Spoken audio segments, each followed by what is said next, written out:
Après l'accusation, place à la défense.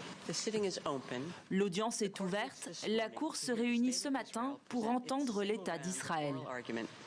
Accusé par l'Afrique du Sud de génocide contre les Palestiniens dans la bande de Gaza, Israël, par la voix de son avocat, a riposté vendredi matin devant la Cour internationale de justice de l'ONU. L'Afrique du Sud a malheureusement présenté au tribunal un tableau factuel et juridique profondément dénaturé.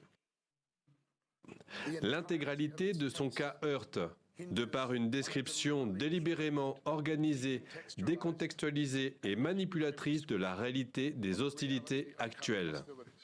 Vidéos et images à l'appui, Tal Baker retrace le fil des atrocités commises par le Hamas en Israël le 7 octobre dernier.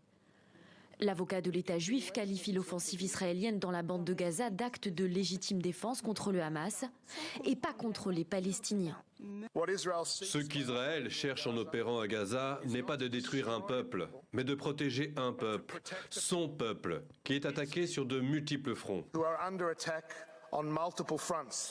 Autre point abordé par la défense israélienne, celui des victimes civiles lors d'une guerre urbaine. Dans un dernier bilan humain, le Hamas fait état de 23 000 Palestiniens tués depuis le 7 octobre. En guerre urbaine, des victimes civiles peuvent être la conséquence involontaire mais légitime d'attaques contre des objectifs militaires légitimes. Le droit international reconnaît cette réalité.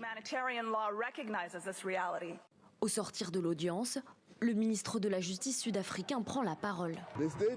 L'État d'Israël aujourd'hui a échoué et n'est pas parvenu à réfuter l'argumentaire sud-africain présenté hier jeudi devant la Cour.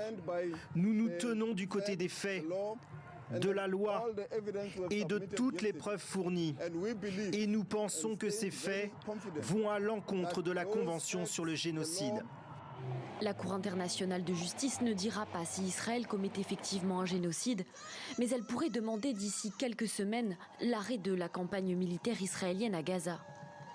Une décision juridiquement contraignante et sans appel, bien que la Cour ne dispose d'aucun pouvoir pour la faire appliquer.